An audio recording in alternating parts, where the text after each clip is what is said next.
Welcome into Actual Play Entertainment Presents, Episode 2 of The Two-Headed Serpent, an epic action-packed globe-spanning campaign for Pulp Cthulhu, published by Chaosium. My name is Dave, and I am the Keeper. The straight-up fucking heroes joining me tonight are Kurt, Mike, and Joe. Yeah. Yes, that fired me up. Yeah, wow. Man, I think we're going to have a bad episode. I think he's like just building us up to bring us crashing down.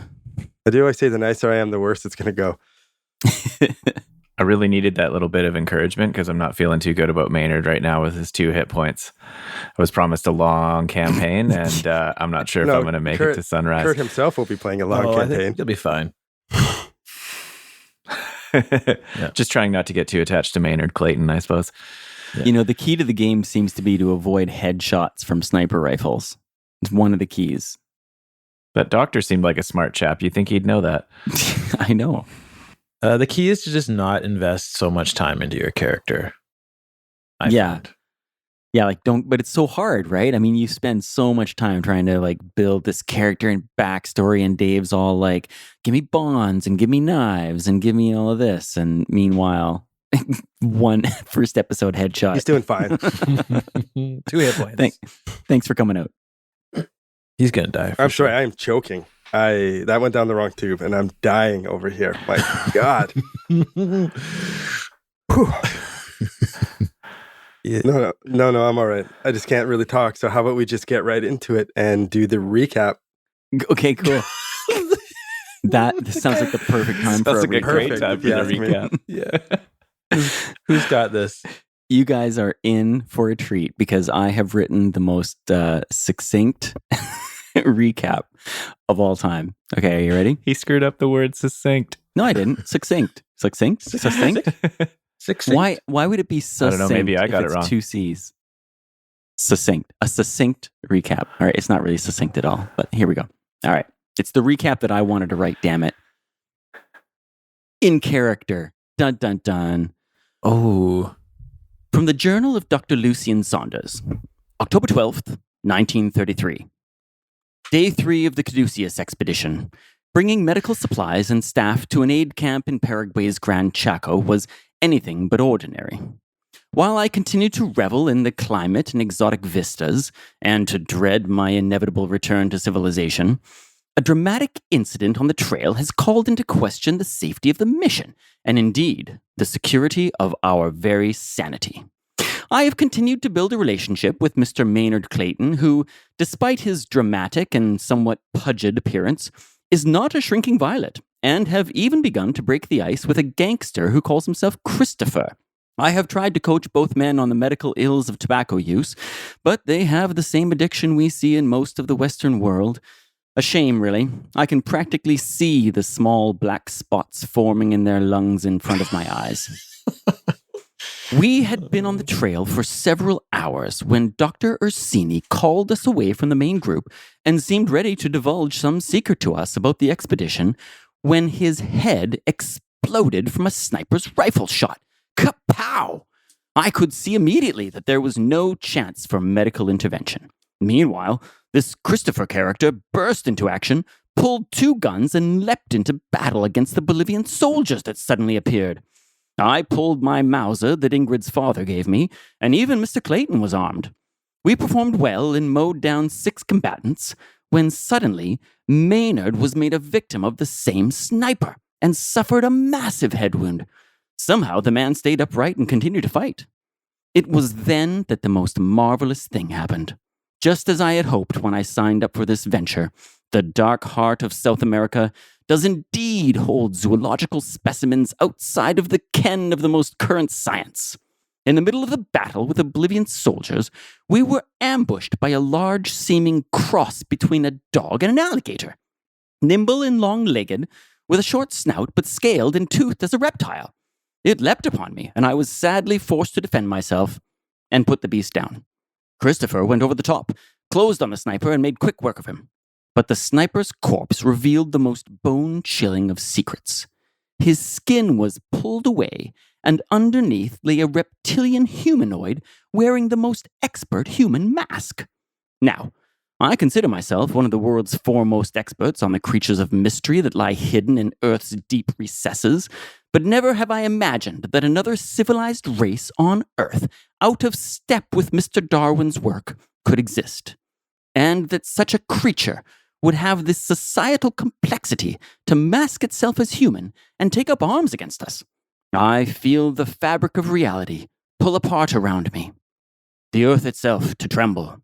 As I write these words, the three of us, myself, Maynard, and Mr. Christopher, stand in the long grass of Paraguay, the sun beating down, the caduceus group of doctors huddled together in fear, and the bodies of a reptile man and an alligator dog dead at our feet. The mission seems entirely upended. That was well done. Wow. I got chills from that. Nice. Wow. That was really well done recap. Well, thank you very much. I'm speechless. I can't compete with that. If I have to do a recap, oh man, that was good. I'd Mike. love to hear setting a high Christopher's bar recap. there. Yeah, That's what he That said he was would do. He nice. said he's Same going to set a character, good no bar. less. I'm impressed. I was challenged to set a high bar. So what happened last time? I've already forgotten. But what exactly? What? I heard a lot of words, but what exactly happened? Fancy I word. believe it ended with, was it Maynard streaking through the grass with his hair slicked back with now blood instead of pomade, firing off a shot that took down the supposed Bolivian soldier? Yeah, you. Was it Maynard that finished him off? Oh, it was, and then he blew smoke out off the tip of his gun. And Yes, then that's promptly right. Passed out. Oh, yeah. Oh, yeah, right. Because you That's were why I like, couldn't remember. yeah, you were having to roll luck dice or something. Spend luck every To stay every round. conscious. Yeah. I'm down to 14 luck after having a Oh fairly my substantial God. amount to start because it was like, I think it was 16 luck or 32 luck on the last Ooh. round to stay conscious and keep fighting. But you got lots of luck, right? Like you can get it back, I mean, right? Every Yeah, I have a day or a something. talent called Lucky that when we do get the chance to recover luck, which I don't think happens until we like fly back out of the jungle, but It's if kind of up to we the fly keeper back when out you of get the it. It's jungle, supposed to be like as you like through each part. So yeah, you'll get some at the first milestone of this part of the adventure. okay, well I essentially get like a bonus die to roll on that. Okay. So that that's- helps. Someone should Yeah, look that up how helps much for you sure. get again before we get to that part. It's 1d10 more. It's not even at the chapter. Chapter end, you worry about your skills and your sanity and stuff like that. But your luck is supposed to come back throughout when you get to the camp. I'll give you some luck. Okay, so let's get into it. Maynard streaks across the grass, takes that last shot that sends the Bolivian soldier with who looks like he's wearing a dead skin The mask. reptile man. Twisting and landing face down on the ground as he does his little on his gun, and then Maynard passes out. So we have Christopher and Lucian standing around the general, Clayton face down in the grass, closer to your pathway where the rest of the convoy is. What did you do? General Clayton, did No, you did I say? call him General Clayton? You said, yeah, I don't know. You said a general. What's the rank of the sniper? Can we tell that? Who has like military intelligence? Yeah, he's face down. You flip him over. Not I. I think General Clayton has a nice ring to it, by the way. When you flip him over, he has like the little soldier name tag that says Captain La Fuente. Well, hold on. Maynard's currently unconscious in the grass. Yeah, I'm gonna treat him. Hey, Saunders, maybe we should go check on our buddy. I don't know why you're looking over this dead corpse here. Let's go. Well, it's incredibly Maynard. interesting. But yes, of course. We gotta go help our buddy. Come on. Here, let Jeez. me take a look. Oh my God, Maynard, oh my God, A look lot at of his blood. freaking face, Saunders. that was a significant blast. Let me do some first aid to begin with. A 26 under 80, a hard success. Ooh, nice. It's probably worthy Good of like roll. a D20 of healing. What does it do? Yeah, It does totally. 1d4? Yeah, that's what we said. I'll say since you got a hard success though, a 1 will count as Roll a a 2. 1d4. You roll, so he can't get a 1. Ooh, okay. Does a 2 count as a 3? I rolled a 4, if that counts for anything. I thought I had to roll it. You don't get to Get your roll. hands away. I'm the one doing first aid here. What are you trying to... You trying to treat yourself, Clayton? Jesus, man, sit still. Christopher, sit on that arm. He keeps flopping it about. Don't move. Maynard, stay still. And now, so let me get like, now that he's stable, let me get some medicine, and I'll like call over some of the other doctors and get some supplies and that from the wagon train.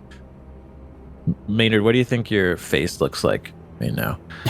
I think there's like the bullet hit me in the forehead kind of above the temple. That's why there was that spurting blood coming out, because it was sort of near a vein. So I think that probably needs some attention because there's a fair amount of blood coming out. But I have like stark white hair, which now has a whole ton of blood in it. And I sort of like wiped mud and dirt. So it's kind of a combination of red and brown stained white hair. And there's just dirt on my face. And I'm really not looking too sharp at the moment. And I'm unconscious. So Lucien commands like a little field triage unit. They bring like bandages and cloths and clean water, and we start wiping away everything and actually doing like I probably think like a good half an hour of like medical treatment there in the field to stabilize him before we continue on. Yeah. Oh, for sure. Yeah, totally. Let's Definitely. Sniper bullet to the dome. Like, it's lucky to be alive. Yeah. You're making a medicine roll now? What's he rolling? Yeah, I'm making a medicine roll. He did a first aid I thought you before. already did that. I'm confused. I did a first I don't like the look on aid your Did you roll. fumble it? Yeah, you're not going to like the look on my face. Oh, no, I didn't. I got a 9. I thought I was reading it as a 90. So, Oh, 009. Oh, man. 9. Extreme success. Extreme success Extreme is success. maximum. You get max back. Woo! Lucien. which is What a great doctor I am. What? Well, Yeah, that's now you're all like right. you're a There. standard Call That of should hold him Cthulhu now. character now. Some of my best work. With like 8 hit points. I'm up to like 40% health. Christopher's just standing around trying to hold his lunch in from looking at this operation going on to Maynard's face. Oh, Could the doctor describe what I look like now? Have you bandaged my head? Is my hair clean? Do I have like a bandage around my forehead hair's with like definitely dirty, not bloody clean. hair sticking out the top? Yeah, that's exactly it. So we would have cleaned the wound and all the surrounding, the area. And then, definitely just like a heavy, almost like turban of bandage around your head. Yeah. And then a lot of painkillers too, probably. morphine? So you might be a little dopey. Get some morphine. Yeah, Maynard's a fairly odd and unusual looking duck as it is, so I would imagine I cast quite an image right now. Yeah. Yeah, no doubt. Ghastly. Even more pale What a and white hero, than you already though. were. What a freaking hero. Some of the other orderlies, there's no one that's really like a full-fledged doctor. We got some nurses and some other medical, but they're also around Dr. Orsini as well. And, you can see that they're very sad and they're like shaking their head. Take their hat off over and hold it over their hearts and do like a little cross thing. Head, balls, wallet, heart. Is that how it goes? I don't know. Yeah. Anyways. Spectacles, testicles, wallet, and watch. There it is. Oh, is that okay? Spectacles. All right.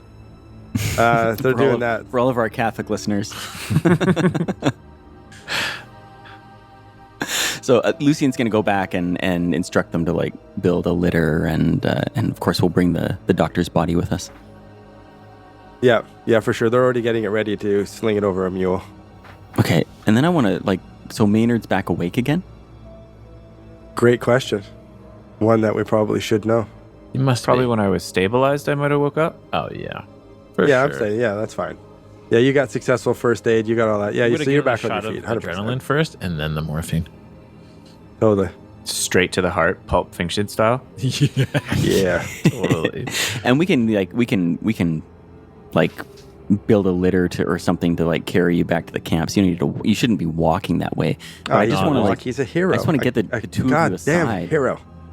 I just want to get the two of you aside and be like, fellows, what are we going to do with these specimens?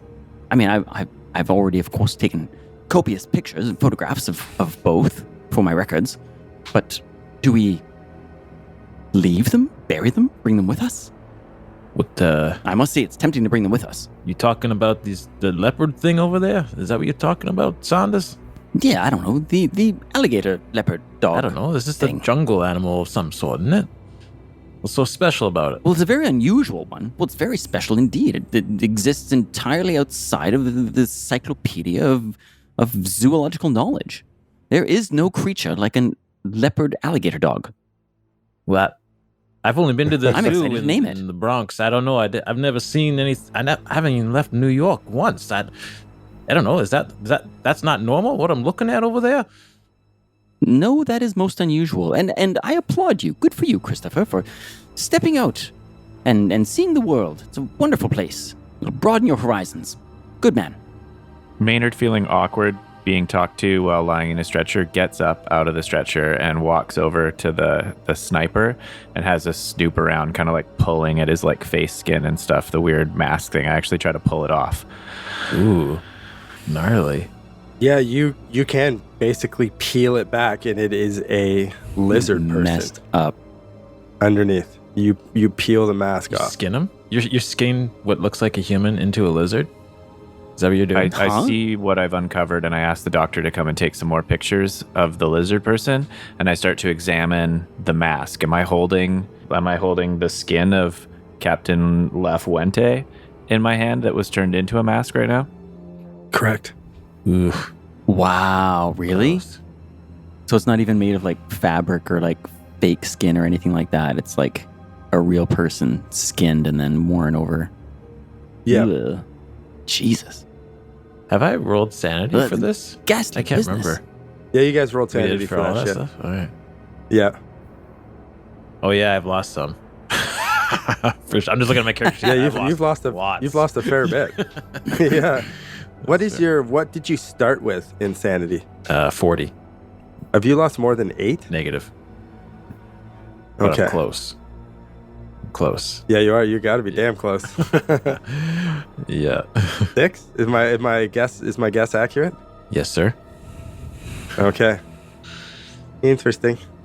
All right. What's up? As you guys are discussing too, you look back and they've lifted up Dr. Ursini and they've got him bandaged up so he's just not fucking bleeding all over the place. And they have him on the back of a mule. You know he has his small bag is laying on the ground, and you see it and you're like, huh. And then you also remember that he has a suitcase strapped to a mule as well. Who's carrying the big radio pack as well? Is that Christopher? He's the strong one, right? I think that's what we decided last time. Yeah, I think so. Yeah. Uh, It's funny that we wouldn't have it on a... I was supposed to say, Donkey, though. or you could, I guess you could stab it on a donkey. Yeah. yeah. But the radio is quite important. Christopher's a man of action. He's not a beast of burden. Have we thoroughly searched the pockets of the sniper? You have not searched anything on the sniper except for peeling off his human face. That's a pretty good Okay, I search. rifle through every pocket that he has. Yeah, while you're doing that, Christopher is going to pick up the rifle. He's going to have a look over. Ooh, that's a good Hey, idea. Is this thing still working here? Looks like it's in pretty good shape. He slings it over his shoulder. It is in good shape. It is a 303. Oh, yeah. My pop used to have one of these. Not for hunting deer, though. Hey. Lucian thinks to himself, I wonder what he meant by that. There's also that weird blade that he sliced you with, which made you feel an incredible Oh, yeah. amount of pain. You've been sliced before by a knife in a little like gang knife fight kind of deal. Yeah, for This sure. felt nothing like that. Problem. Walk in a park. Yeah. He also has a light backpack on. Okay, well, Christopher's gonna pick up the knife and he's gonna pocket that as well. Kind of look at it first. Okay. Does it look is it a switchblade? Is it like a combat knife? Does it look like it was wiped with like rat poison or something? Does it look ancient? Like, does it even look like a knife, or is it like a bladed weapon of like a some shard of alien something. origin? It is a short metal snake, like almost like a spike with a blade on it. A short Oh, weird. snake spike. Mechanically, it has a range of 10 yards and you can throw it. It does 1d3 damage, but whoever gets hit with it must succeed on a hard constitution roll or hit the ground in agony for 1d6 rounds. Whoa. Oh man. Holy crap. It's pretty badass. Yeah. Christopher flips it up in the air, catches it, shoves it in his pocket. It's got a very unique snake serpent motif on it. What makes it unique? It just looks stylized differently than anything we've seen before. Yeah, it's just, there's Okay. something about it that's completely different. It's not a two-headed serpent. Oh, no, it is not. Going through his... he has a light backpack on that you flip open, and it contains 1 stick of dynamite and a stone flute. Again, carved with this weird, ornate snake motif. Matching? There's also a compass. Matching, it doesn't necessarily like match up like, oh, it looks like it's part of a set. But it's definitely... Yeah, they don't fit together or anything. Yeah, but it's definitely like the same kind of style and design, if that makes sense. Should we try playing the flute? Yeah, Lucien will try playing the flute. He played a little recorder in grade 2. Okay. Hot cross buns. Okay, at first it seems to make no sound as you play it. You blow on it, even though it should, and then you slowly starts to get sound. And you're like, doo-doo-doo-doo-doo-doo, whatever the fuck you just did. The hot cross buns. I go, doo-doo-doo, doo-doo-doo. Wait, what? Is so it you were strange? You were trying to play it and it wasn't doing anything, then all of a sudden it just started working? Yeah, I don't know. It seemed as though it needed to warm up. Like a second. It didn't seem to do anything, and then it started playing. Oh. It's rather strange. I look into it. Maybe it was plugged by something. Is there anything inside of it? No? No. Bizarre. Stranger and stranger. Maynard gets the idea in his head. He takes out his pocket knife and he starts stripping off all of the human clothing costume on the snake man. I'm just going to cut everything away until it's just whatever this lizard man is. Are there any identifying marks on him or tattoos of any kind, or is he wearing a necklace or a bracelet or anything? Nope. You basically have a naked lizard person. They have looks cool fangs. like your stereotypical Just lizard like person. Like every lizard person. Yeah, just kind of green and scaly, and just how you'd picture a fucking naked lizard person. I picture lizard people have small penises, but that could just be me stereotyping. But Dave, come on, this is a family show. that's Jeez. It's not. But anyways, it's definitely not a family show. Can Lucien move over towards the... he's still sort of like fiddling with the flute. He's going to move over and pick up the bag of Dr. Orsini's.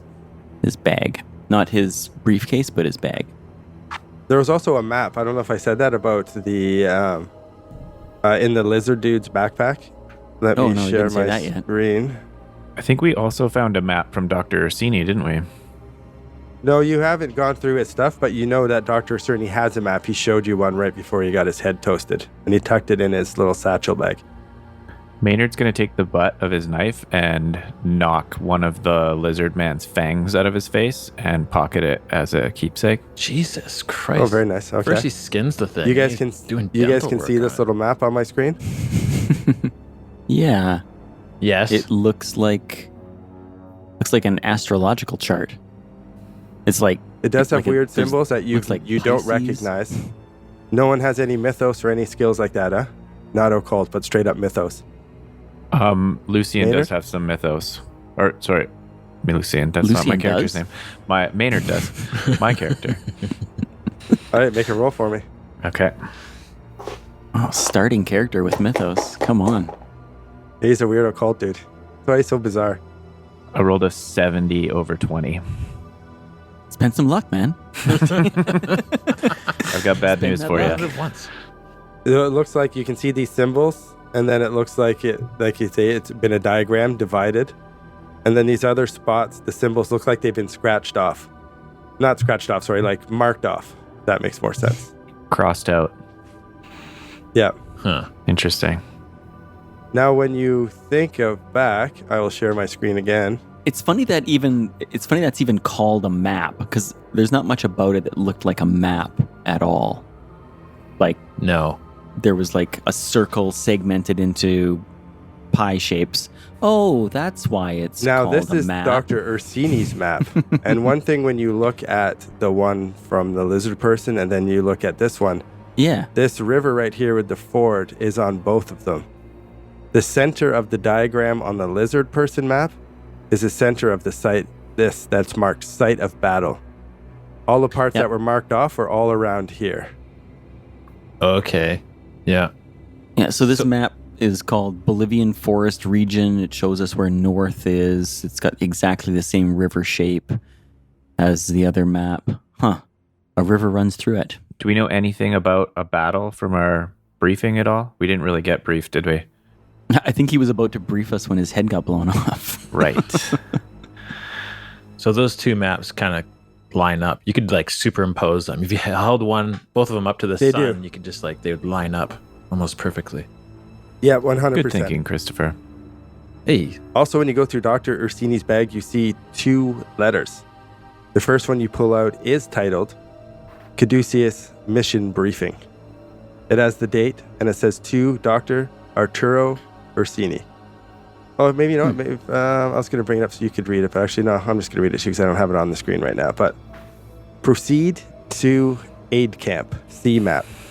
Present Dr. Gomez in charge of the aid camp with the enclosed letter. You should first make your way to the site of the recent confrontation.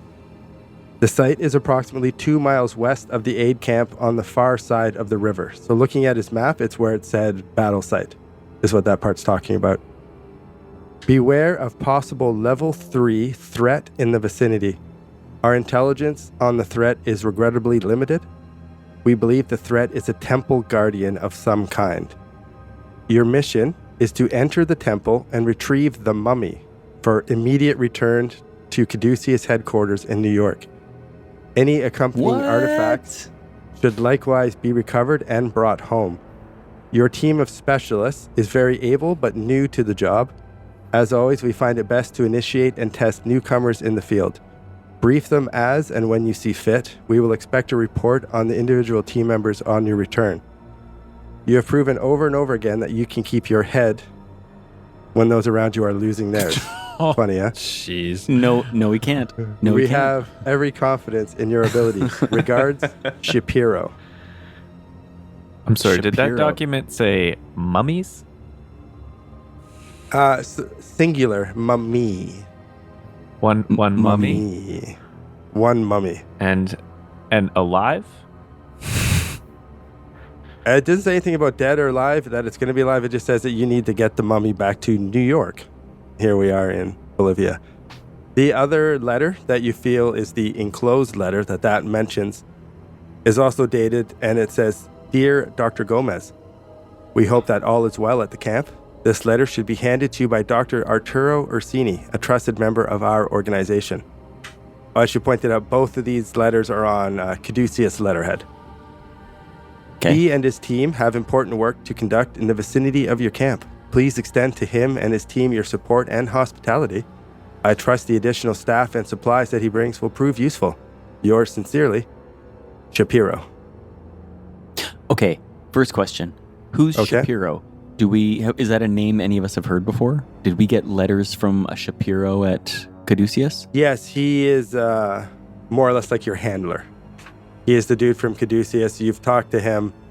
Oh. May have even met him. I'm pretty sure Maynard has met him. Yeah, Is that Maynard's the met dude him a you've few met? times. Yep. I'm willing to, on that question, I would answer Lucian and tell him that, I've met Tristan Shapiro on a number of occasions, and he actually recruited me in New York City for my keen appraisal skills, among other things. Oh, that's interesting. I've never actually met the man. All of our correspondence was purely by mail. What's the man like? He's kind of a proper New York sort of a gentleman. He's very serious. He's kind. He's all business. He seems to be working for Caduceus at all times. He seems to be kind of a recruitment specialist.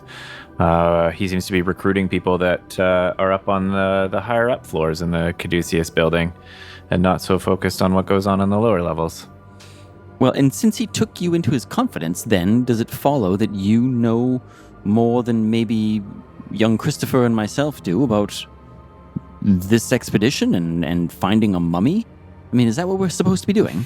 Unfortunately, I don't. I mean, Tristan has suggested to me that they're always looking for people with just a dash of mythos, as members of Caduceus, because Caduceus isn't exactly what it appears to be, but he wasn't ready to divulge any information. Kind of what the briefing says here. They like to try people in the field, and this is my first mission. What about you, Christopher? Did you know any of this? Have you met this Shapiro character? You look at Christopher, and he's got that snake spike, and he's just picking some food out of his teeth with it. Huh? Were you guys talking all Don't smart put that over in your here? Or mouth, something? Christopher. You don't know where it's been. No, I don't know anybody. I don't know who anybody is. I was just hired to shoot my guns, you know? You're like me then, in the dark. Well, we'll have to trust Mr. Clayton here to direct us moving forward. He's clearly the higher ranking Caduceus member, and I hope he'll guide us well. Although I must say I am titillated by the idea of exploring further. The idea of a mystery I do find compelling, I must admit. It's kind of you to put your trust in me, Doctor, but I'm not sure if I have the skills or the knowledge to lead this group at this particular point in time. Oh, I have every confidence. Yeah, it's not me, that's for sure. It's one of you twos. You twos, for sure. I'm just here to blast guys. But I did have one good idea. You certainly I had a freaking good idea. Hear me out here. What if we take the clothes off those soldier dudes and we wear them? We disguise ourselves as soldiers. Dress up as Bolivian military? Well, what if we come across more, you know? Like, they might try to shoot us again with a sniper or something, you know? Like, if they have another sniper out there, they might shoot us. If we're wearing the uniforms, they might not. I don't know. I saw it in a movie once, you know? It's just an idea. That's really smart. Do you think we should put them on, or should we just take them, throw them in our packs in case we need them later? What? I don't know. As far as my idea went. What do you think, Saunders? I don't know. It is a compelling idea. I mean, we do have to make the rest of the way to the camp. There's miles to go yet. I mean, not a full day's travel or anything, but to your point, I mean, I don't want to get shot in the head like Maynard here. By the way, Maynard, can you please sit down and stop moving about? I'm worried about you falling right over again. I have far too much adrenaline flowing through my body right now. I can't possibly sit down. I've never experienced anything quite like this. We're literally standing over the body of a lizard man, and I've been shot in the head. You're totally that Ric Flair, Jeff, where he's like got all the blood in his hair and he's like, whoa, that's totally Maynard right now. Blood-stained hair, just all crazy-eyed. He's got adrenaline injection and morphine at the same time running through his body. Probably very similar to Ric Flair. I can see you'll be one of those patients. You can't be told to do anything. Okay, Christopher, he's going to put on one of the uniforms. He's like, okay, guys, here we go. I got a really good idea again, okay?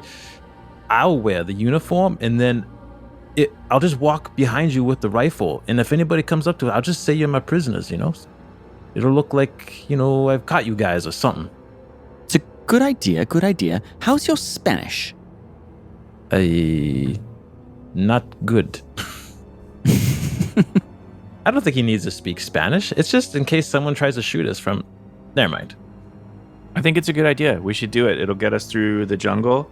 My only concern is that we now have to brief Dr. Gomez at the camp, and Ursini's dead, so there's a chance that he might not trust us, and if we show up dressed like Bolivian soldiers, we may look like the enemy. So let's just be aware to look like ourselves when we introduce ourselves to Gomez. Well, maybe this is the best of both worlds then. If Christopher dresses up as a soldier, we'll be protected from pot shots from snipers. And then we'll be able to converse with the doctor when we reach the camp. Play both sides of the coin, so to speak. That sounds like a good plan to me. All right, well thought out, Christopher.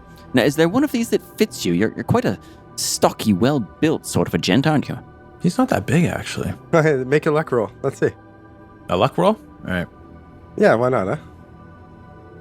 Oh, a 23 under 55. Oh, yeah, no problem. You get one that fits pretty good. Nice. You look sharp in that uniform, Christopher. It's got some blood stains from being shot. I think this guy shit his pants, too. It's pretty smelly. No, you rolled too high a luck for that. Okay, we're rolling. We're back on the... Well, hang on. There's one more thing to check out. Isn't there a briefcase from... Yeah, Dr. Orsini's luggage. Orsini's luggage. See if there's anything else. You pop it open and it's got a few change of clothes, but you also find 3 more sticks of dynamite. He's got dynamite in his luggage. Ooh, okay. I'll take that. And a .45 revolver. Oh, that's a fine weapon. Either of you gents want this?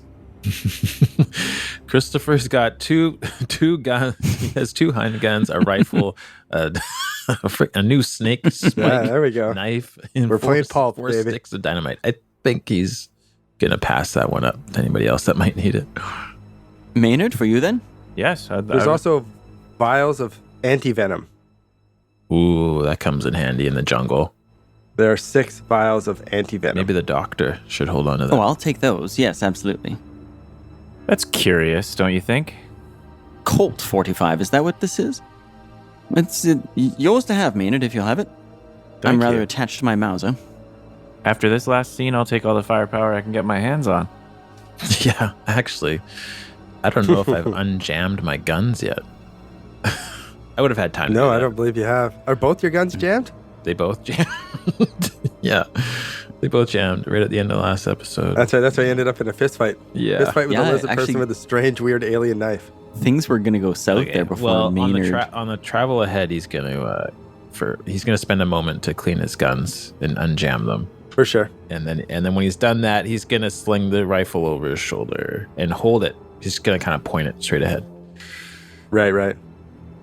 Okay, you guys get the convoy all lined up. Dr. Ursini's body on a mule. Did you take any more uniforms, anyone else, or you just took the one uni and you're wearing it? Everybody else you just leaving in the jungle to rot away and die? Or not the jungle, sorry, the hardwood forest? Maynard's going to Yeah, that's strip right. a soldier of his uniform, but put it in his pack. Okay. Well, if we can find a short I have little to admit, portly one, but... I find it a little distasteful to carry the clothes of the dead in my pack. Apologies. I'm sure we'll be fine. It's a good plan, Christopher, and I understand the sentiment, Maynard. But not for me. Thank you. It's your funeral, Doc. Oh. Well, I hope that's meant in jest. Absolutely. We got to keep it light. Okay, you guys hit the road. You said you're playing the flute. You're just going to play it? A little marching song? Music? Played a Oh, few times? no, it's stocked away now. You guys continue leading the convoy. You have your kind of pseudo hostage situation scenario going. Lucian's walking with his arms up. Yeah. Every once in a while, I'll pistol whip you. Don't worry, it's just for an effect. Just smash Maynard in the back of the head with the gun. No, I And just poke 2 more him hit points off. You're gonna loosen shove those him stitches, forward. damn it. with the Jump him forward. rifle. Shove him You forward. don't know who's watching. Kick him down in the dirt. That'd be fun. You follow Dr. Ursini's map, and just like he said, you got about 4 miles. You come up around the ridge, into the forest again, find that river. You follow it down. You see the ford on the map. From the direction that you're going to continue to get to the aid village, you do see, as it's going through the ford where it gets a little muddier, jeep tracks, multiple jeep tracks. It looks like they've gone through the ford. And you look on your map, and that continues into the battlefield, or the site of the battle. And it looks like it's coming from the direction of the aid camp. You follow up the trail, and you come to a small village. A lot of the buildings are burnt out, smashed on the ground, demolished from the war that was here. There's canvas tents set up as you come across, and you see it's a fairly busy aid camp. You see locals, like bandaged, some on crutches that are going around. You see foreign workers, doctors, and some nurses and people scrambling. As you get up closer, is there any sort of precautions or anything taken? Are you guys just continuing as you get close to the camp? I should ask that. We don't have any reason to think they would be hostile towards us, right? So No, as far as you know, they're expecting you. yeah. Do we see anybody? Caduceus, Do we see any other soldiers anywhere? You do not see any other soldiers. You just see what looks like aid workers or locals. Do we see any military vehicles or anything like that? Like, No, not from your point of view, no. But the tracks run in straight to this camp? They run up straight into the camp, yep. So you know that there is vehicles. And when you were looking at the mud down by the ford, they're fairly fresh. That there's vehicles, probably jeeps, in and out of this aid camp, down the path across the ford into the battlefield. Multiple tracks. do you mind bringing up the map again, Dave? I feel like No, not at the all. camp seemed like it was miles away from the battle site, but you're saying that we can almost see the battle site, or? Well, no, just by by using the map and looking. Oh, okay. That Making you know assumptions that that it's way. over there. Okay. All right. Yeah. Are we kind of on the edge of like a large open area? Like we've come out of the edge of the forest and can now sort of see across the area on the map that's the battle site for a longer distance? No, it's still like along the river in that area. It gets wooded. You can't really see much out into the battlefield. The area where you're going up into the A camp is a little sparser, but still wooded. Okay. You can't see clear for miles or anything. What time of day is it? Probably late afternoon, early evening. Lucian's going to quick stop Christopher and Maynard. Fellows, stop. I just realized something. We're in Paraguay. And Paraguay is at war right now with Bolivia. No, you're in Bolivia. You landed in Paraguay, but you're now in Bolivia. Oh. Holy jeez, Saunders, you fucking idiot. Well, I didn't see. Did you see the border that we crossed? Okay, Maynard, you're in charge from now on, all right? Yeah, Lucian was asleep. We took a bus for 3 hours after our plane ride through the border into Bolivia, but Lucian was asleep with his head up against the window. Was that what happened when I was having that sleep? Oh. Yeah. Well, Hold good. on. So what are you worried about there? Well, I Saunders? thought we were still in Paraguay, and if we showed up wearing Bolivian uniforms, we could be thought to be enemies right off the hop. You worry too much, Saunders. You're too smart for your own good. Come on, That is my concern. I Go think get we some got to take food. that uniform off. let's go get some food. We'll find a cot somewhere to lay down for the night. Something. But you're saying, sorry, Maynard, you're saying that we're in Bolivia, so then we should be wearing Bolivian soldier uniforms. Although if anyone tries to speak Spanish, we're up the creek, as they say. I'm a mute. I'll just say I won't say anything, but I'll just play like a mute. I'll just say I'm a mute. Hey, I'm a mute. I don't know what I'm you're a saying. mute. In perfect fluent English. I speak some Spanish, passable, but Saunders, who are we supposed to talk to when we were here? I Gomez. believe it's a Dr. Gomez. Okay. Should we? So what do you think, Maynard? Should he wear the costume or not? The uniform, sorry.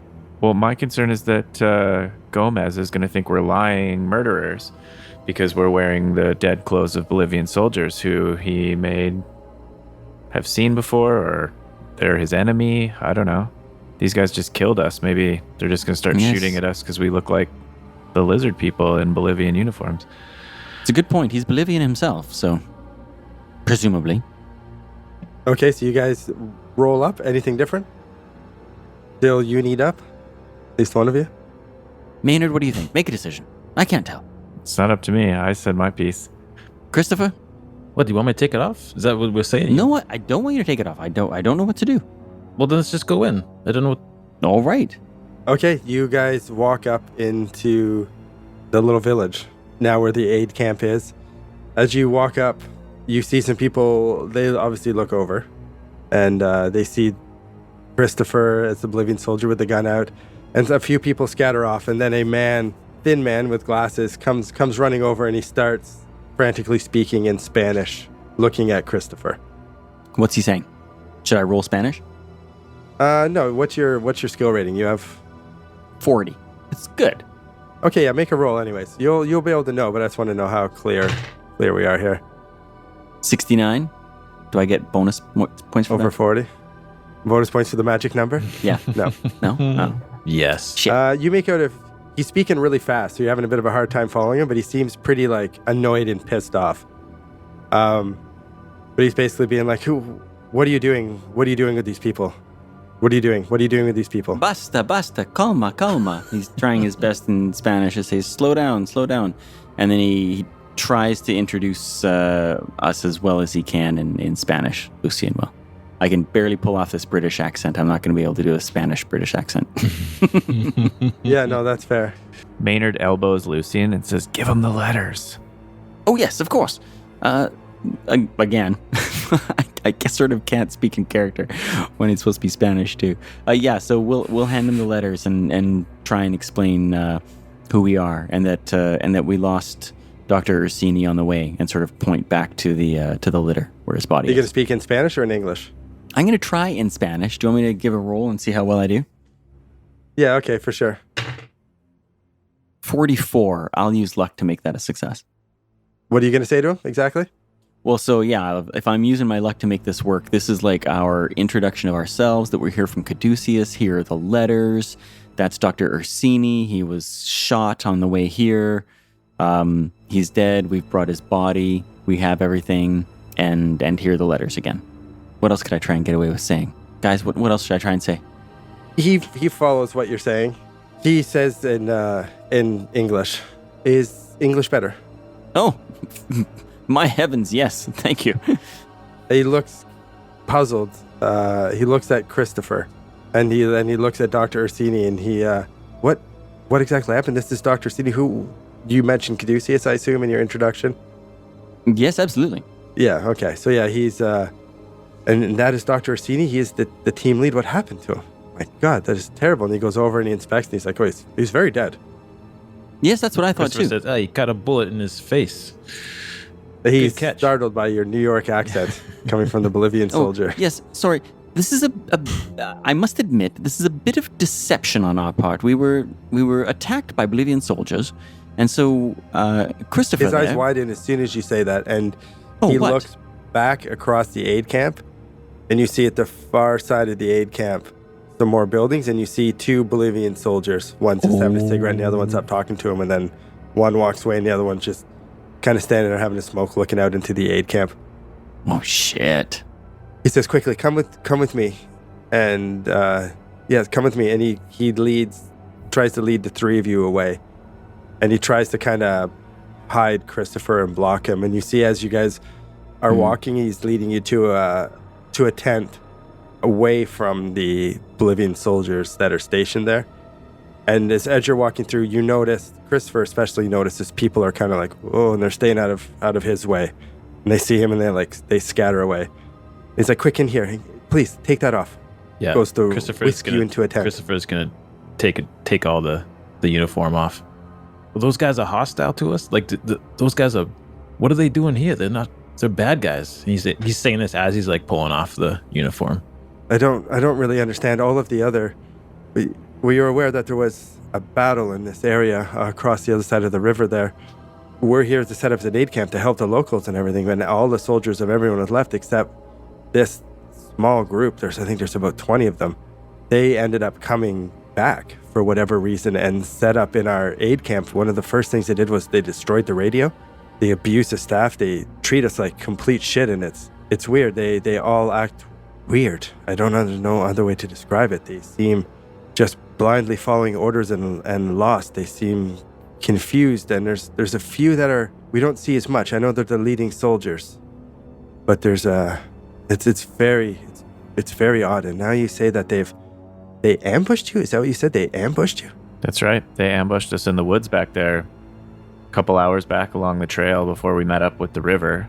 I pulled a tooth out of my pocket from the lizard, and I say, do any of the ones that you've had trouble with have teeth like this? And I show him a fang. He looks confused. It looks like it's a fang of some obviously very large snake. What do you mean? I don't understand. Where did you get this? He takes the tooth from you and he looks puzzled. And it looks like a fang of a large viper, a large pit viper. It's just quite large. I don't understand what you mean when you say, have we dealt with this? What do you mean? I mean, I pulled a human skin mask off of this creature that was part snake, part man, and this is what his teeth looked like. And he was dressed like and leading the band of Bolivian soldiers that attacked us. It was rather shocking to, have these soldiers come out of the blue and just attack a bunch of obviously medical team travelers and donkeys moving through the jungle. I wonder if you might have to make like a sanity check after even just like hearing this story. Probably not, hey? This guy's definitely going to go insane because we're probably going to tell him everything. Well, yeah, funny, he would right? definitely have to roll sanity for this, wouldn't he? If he hadn't seen Maynard, it before. why don't you show him that human skin you pulled off that lizard thing? Did you keep the skin, see if he Maynard? likes that. I did keep the skin. It's in my backpack. Oh, that I'm like, all right, Maynard's all right. Freak, don't you think? Maynard's a freak. For sure. I've wrapped it up in an old newspaper that I've been carrying through the bush for a little while. I pull it out and I show it to this doctor. It must have taken some magic or technology in order to remove this and leave it intact so that it could be used again and actually kind of look like a face. Yeah. Like, what did they do? They had someone like, like, hey, can you zip me up? Like, how did they get it on and get it fitted? Pull that ponytail back for me and put it in a scrunchie so my face is tight. They clip it like clothespins in the back all the way down. It's all like loose and ugly, and then they pull it. Too tight. You look surprised. Did the sniper look really surprised? You look surprised when we first saw him. Your eyebrows are too high. All right, so after the Dr. Gomez sees this like human skin mask, how does he respond to that? Does that cause him to need like a sanity check or anything? Is this actually Dr. Gomez we're talking to? Yeah, this is him. No one's really asked him. Yeah, I know. It's like, yeah, that's what I thought. Well, I guess he would have introduced himself once Lucien did. So yeah, his name is Dr. Rafael Gomez. Oh, okay, good. We found him. Oh, use the guy we're looking for. All right, perfect. He looks, I guess, startled, shocked, horrified, disgusted. How a normal person would feel if you handed him a skin mask. Dave, I'm going to need you to roll a sanity check for us, please. For Dr. Gomez? Oh, he's perfect. Yeah. He's tough as fuck. He would have to be running this camp. He goes, oh, one sec. You see him, he kind of pokes out of the tent. And you see he waves someone over, and he says something to them. Can someone make a listen check for me? I got a 26 under 30. Well, nice. Okay. Pretty lucky roll. He stops somebody and asks them to go get Elena. And he comes back in and he's like, and he just seems like he's trying to wrap his head around it a bit. So you took this skin mask off of one of the Bolivian soldiers, and it was a lizard person underneath? Snake person, I think, technically, Doc. Sorry, snake person. He just sees like he just seems like he's got a lot going through his head. And then you see a shorter woman, fairly young. She's pretty athletic build. She's kind of tanned. And she's like, yes, Dr. Gomez? And she sees you guys, and you notice that she looks at the Bolivian uniform that Christopher has taken off, and she gets kind of like wide-eyed.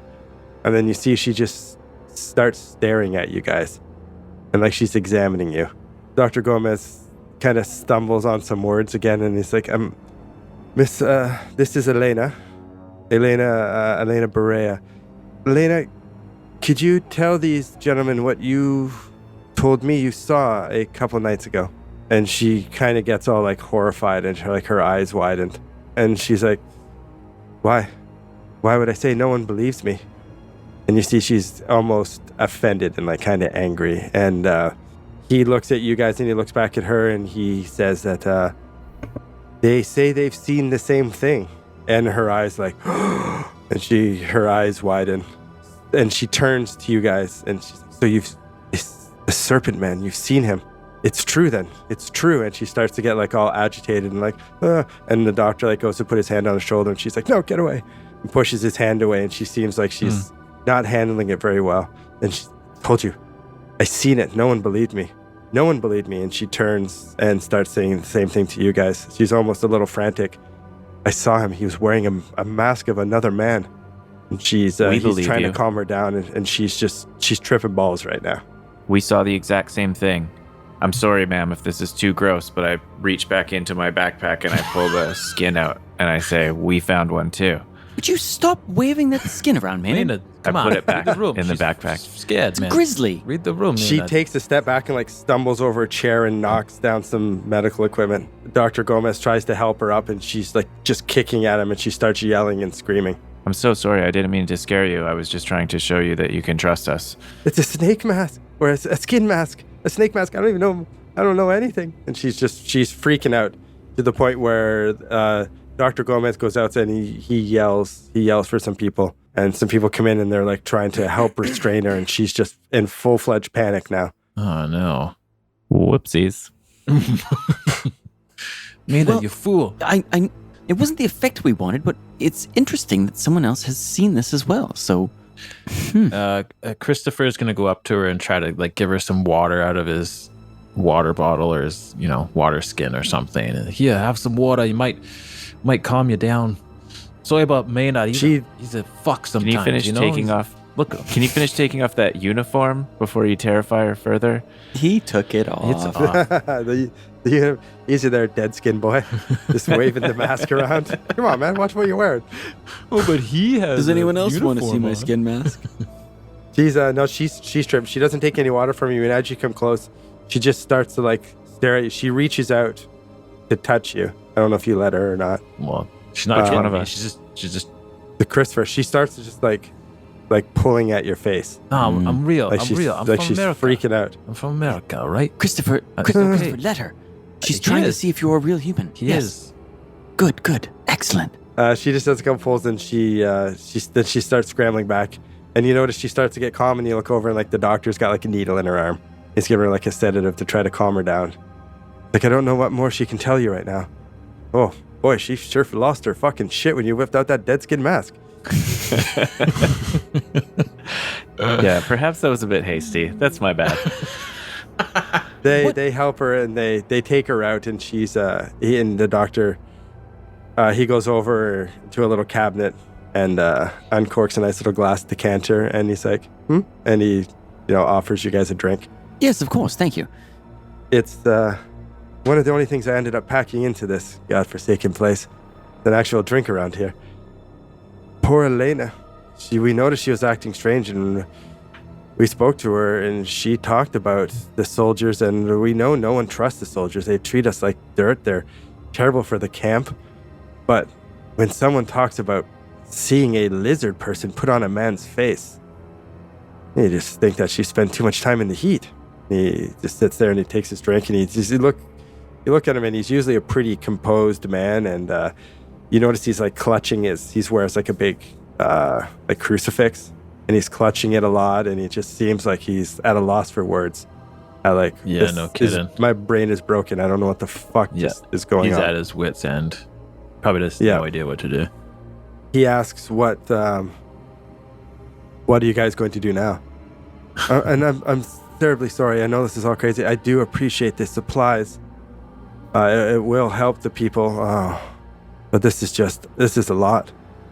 This is a lot. Dr. Gomez, can you tell me to what effect is the camp occupied by these Bolivian soldiers? Do you have the freedom to go about and do your business and provide aid to the local villages, or are you prisoners? No, we're not quite prisoners. I don't understand why they came in and the first thing they did, like I said, they smashed our radios and cut off our communication, which was very bizarre. We tried to stop them and they basically just bullied us and beat us down. And we're just a bunch of doctors and nurses and none of us are soldiers. They don't hold us prisoner, but I suppose they let us do our work to an extent. They seem very, very preoccupied with something though. They leave like 3 squads of them. 3 squads of 6. They leave all the time in jeeps. And they leave in the morning and they're gone for the entire day. And they usually just leave a couple people to watch their tents at the far end of the village. I suppose we're not prisoners, but they're definitely making it very hard to effectively help people and do our jobs.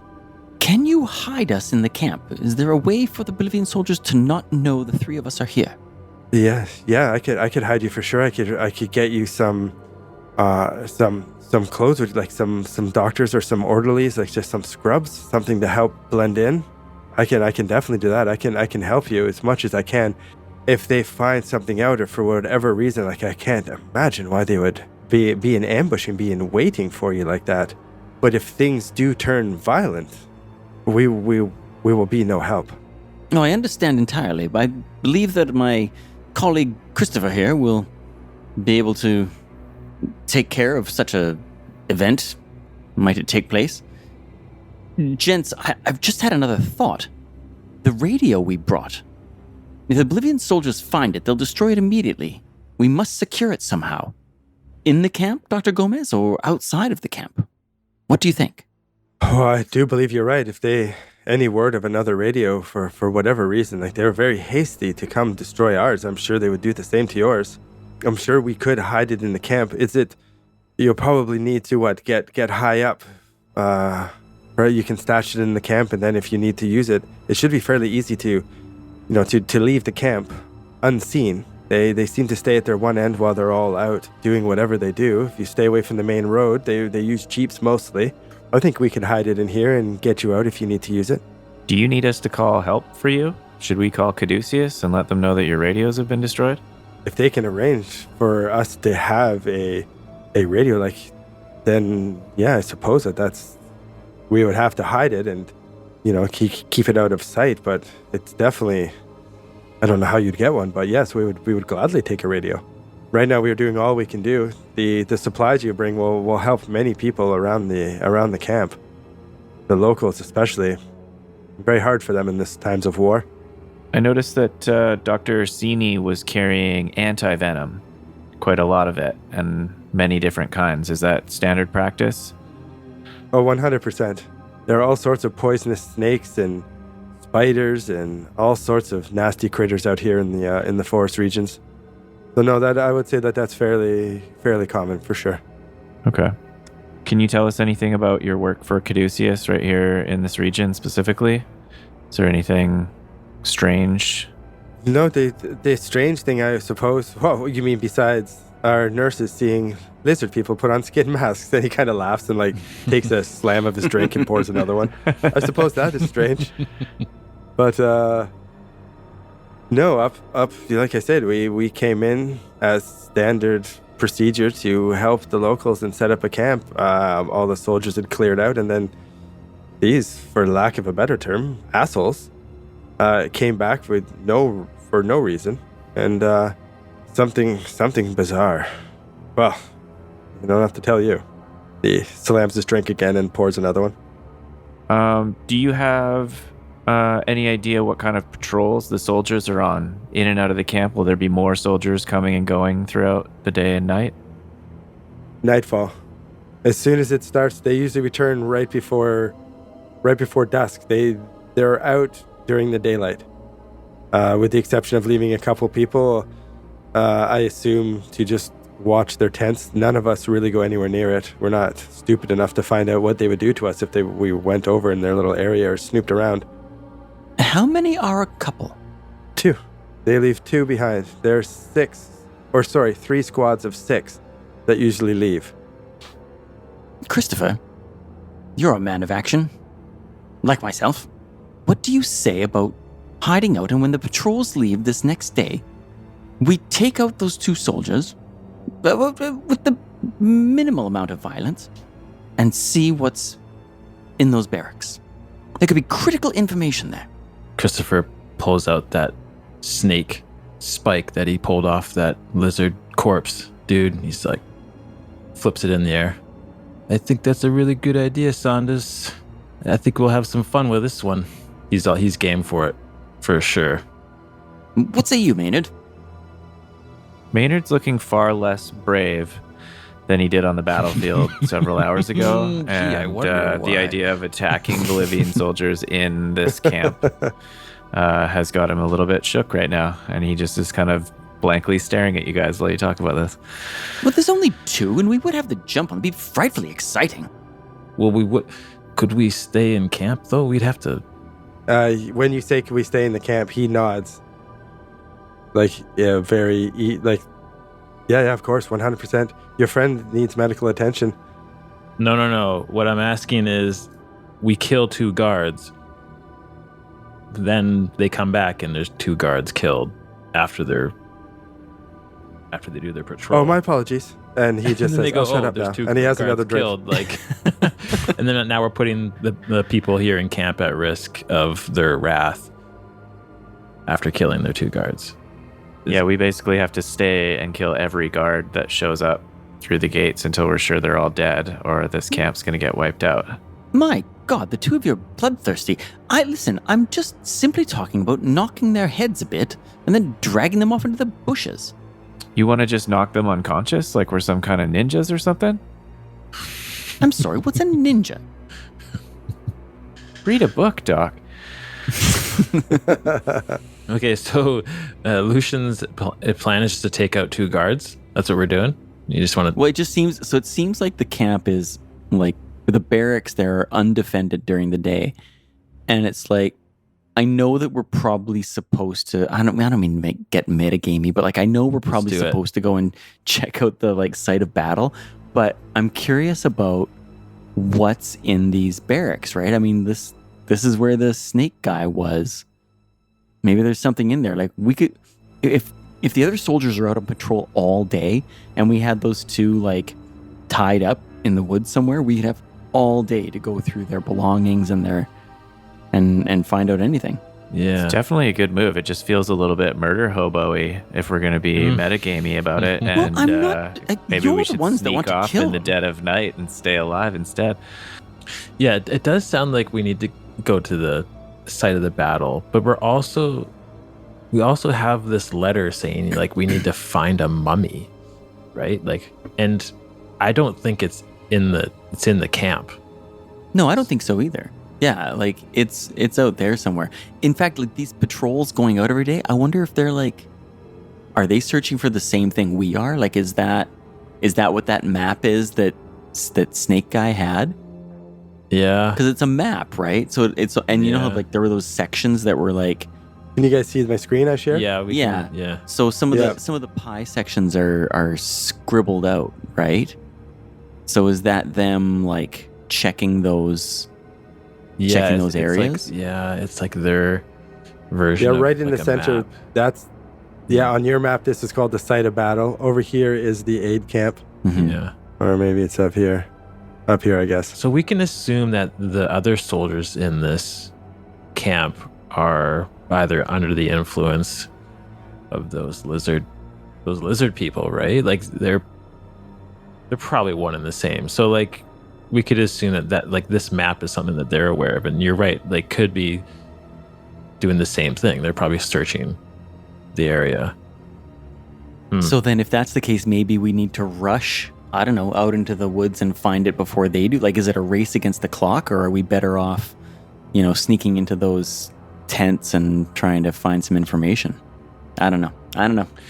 Well, yeah, like we could do 2 things. We could go search the battle site, and then we could, while heading there, because I don't think we can use the radio in the camp. Like, I think we got to go also somewhere more sketchy. secure. I agree. I think that's sketchy. Like maybe they're sensitive to it. That's why they smashed it. Like maybe, I don't know. Maybe the lizard folk are like they can sense the radio waves, and they came in. That's why they smashed it. I don't know. Oh, that's an interesting idea. I just figured that they didn't want anyone like letting know about telling them what those soldiers were doing. Maybe we need to get out of here to somewhere safe and radio Caduceus, hoping for more information before we kill any more soldiers. That's the other way we could get more information. You're right. Yeah, that's a good idea. Christopher feels like we might be putting these people's lives at risk, Might not be safe for them with us here. I agree. It's a good point. The people will be forced to explain what we've done, and they already don't trust us. So, are the 2 of you prepared though to live rough in the woods? Hey, I'm from Lower East Side Manhattan. Yeah, it's not much different. It's better than dying. I'm sure Lower East Side Manhattan is actually quite lovely. I've never been there. I apologize. Dr. Garcia asks, I don't mean to interrupt. Garcia or Gomez? Gomez. Gomez. Sorry, I thought there was another NPC. Sorry, my brain is so rattled by all this. I can't remember my own name. He asks, will you be spending the night at the camp? Should I prepare lodgings? I can get you guys together in a tent. Your friend, I can have a doctor look at him and change his bandages. would you like me to set up shop tonight in here? Yes, please, Doc. It's very kind of you. When the patrols come back, though, because it's dusk now, when the patrols start coming back... He's like, they will be back soon, very and soon. one patrol doesn't come back, might we be in some trouble? He looks worried when you say that. I don't know, they're very unpredictable. I don't know what they'll do. If they do, do you think... I guess who can tell? If they become violent with us and the nurses and the doctors, we will need your help. Or they'll slaughter us all. Is there a place that you could hide us in the camp where if we hear trouble with the soldiers, we could sneak out the back of a tent and disappear so that they never would find anything and you guys wouldn't be in trouble? The medical supplies just showed up and all the people are there and accounted for, you know? Yeah, you can stay anywhere in the camp, I suppose. We can hide you wherever you would like. Oh, I think in the staff tents would be the best towards the south. That's where you are right now, is in one of the staff tents. We'll say this one right there where I put my cursor. Would you like to stay here? Yeah, we can definitely arrange that. And then you do hear the sound of jeeps in the distance. And then as they get louder, and you can see it's starting to get dark. It's not quite there. They got some headlights on, and you see one jeep come up, and it drives right through camp, right through center of camp, past the radio tent, and then over to where it says soldiers over here in this grass area. And it parks. Within a handful of minutes later, a second jeep also comes up, goes blasting through the camp, and stops on the grass as well. They all seem to get out and go into some of the tents over here. Like they have returned, and you're right, there's only two. You see he's clutching his little crucifix again. Would you typically greet them, Dr. Gomez? No, we stay our distance. I only speak to them when they come speak to me. I want nothing to do with them. And all the time it seems to be, it is kind of adding up, I suppose. We never speak to the ones who seem to give orders. There's 3 of them. And they will send out their lackeys to push us around or to ask for anything. Do they always wear the uniform of a higher rank? Yes. Yeah, there's 3 of them. Our sniper had a higher rank, didn't he? Is that right, fellas? Did. Yeah, he was a captain, right? There's Captain Lafuente, Sergeant Angulo, and Lieutenant Rodriguez.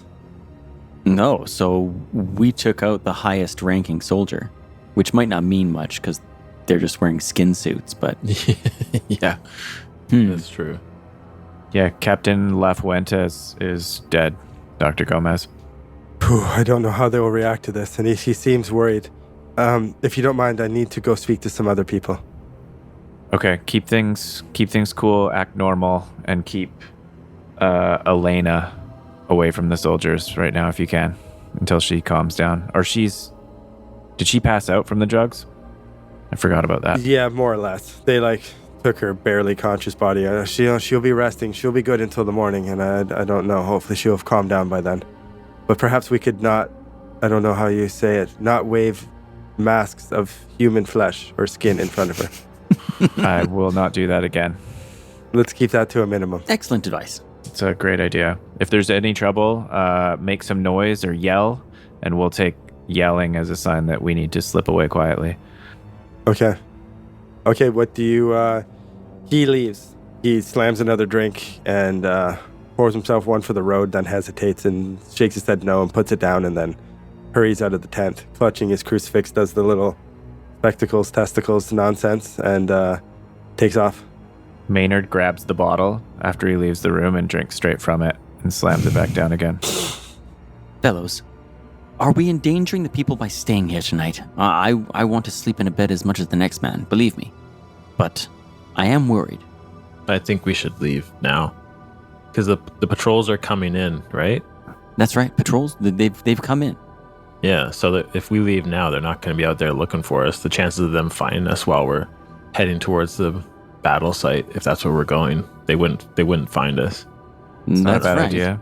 We could set up a shelter in the near the battle site for the night or something if we had to get some sleep. Get safely away from the camp before full nightfall. Yeah, or at least head out, grab some supplies and then head out. What time of day is it? Sorry, Dave. You're looking like supper time. It's just starting to get dark. The sun is setting. Okay. It'll be dark by like 6:30, 7 o'clock here probably. Totally. Yeah, I'd say you got like another half an hour before it starts to get like pretty dark, and then within an hour it's like, okay, it's fucking dark. What do you think, Christopher? You want to just sneak out the back? You know, I was scared of the jungle. Now I'm not. You know, I'm more worried about these soldiers, lizard dudes, than anything I'm going to find in the jungle. So I don't think being out in the jungle at night is so scary anymore if I know these guys are here the whole night. We're out of the frying pan and into the fire here. Saunders, yes, what do you think, Saunders? Should we just grab some stuff and go?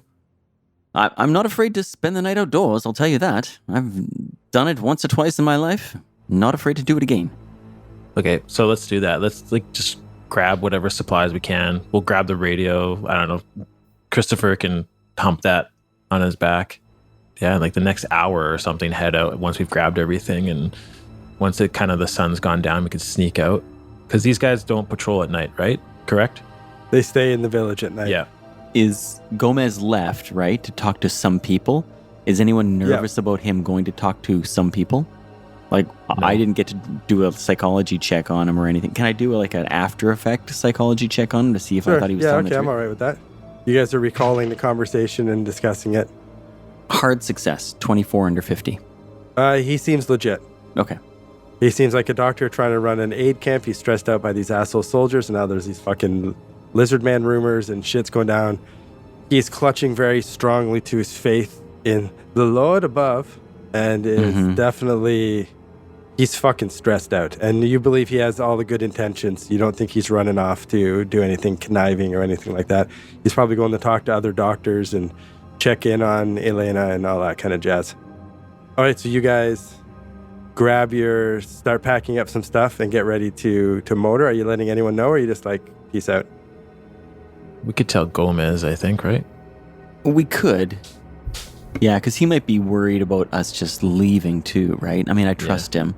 And there's probably a few supplies that we could probably... Well, we already have bedrolls because we've been sleeping outdoors the last little while on the way here. Yeah, you guys have, We'll just grab And I have a whatever's handy. compass. Yeah, okay. And if we see him before we head out, then we'll get... we have the venom, right? We have medical supplies. I could restock the first aid kit after treating Maynard. get some more bandages. Yep. Yeah. He probably used up a fair bit, taking a critical impale to the noggin. I will tell you, that is going to leave a scar, Maynard. It might be quite striking, actually. I've heard the ladies dig scars.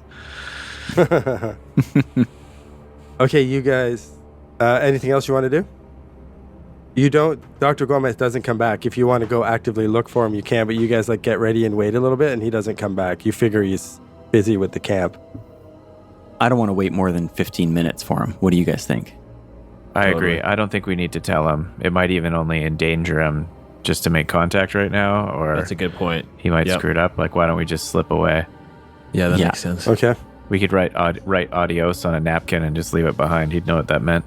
Okay, you guys, you wait a bit and you decide, okay, you know what? No, we can't wait any longer. We got to get out of here before it gets too dark. You get up to leave and you hear a loud crashing sound coming from the west side of the camp. What? Sounds like some trees have come down, and then you hear screaming. What? You hear a ton of commotion from the west side of the camp. People running and screaming, and then you hear gunfire Shit. coming from the soldier side. What the fuck? You take a peek out, I assume. Yeah. Yeah. Yeah. Christopher's just pulling the canvas tent back a little. You see the soldiers have come running out and seem to be looking directly west. And you see them start to freak out and just start unloading machine guns. And you look to the west and you see this black ooze and life form coming up over top of the mess tent, absorbing all of it, and it's getting crushed under its weight. Large pseudopods strikes out and smashes down the laundry hut, sending locals and nurses crashing into the ground. And we'll see you next time. Oh my God, are you kidding me? It's episode 2, Dave. It's the fucking Cthulhu monster on episode 2. We'll start with sanity checks. I like starting new episodes with sanity checks. Great. That's a good idea. That's what we're starting with. Oh no.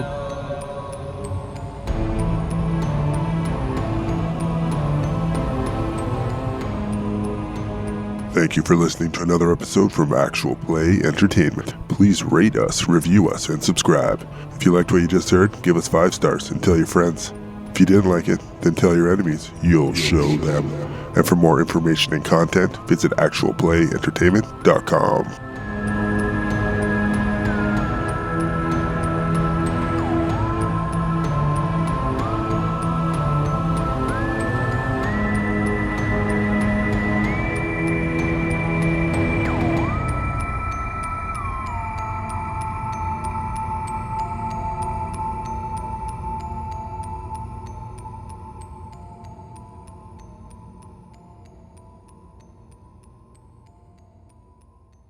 Hey, I'm role playing here.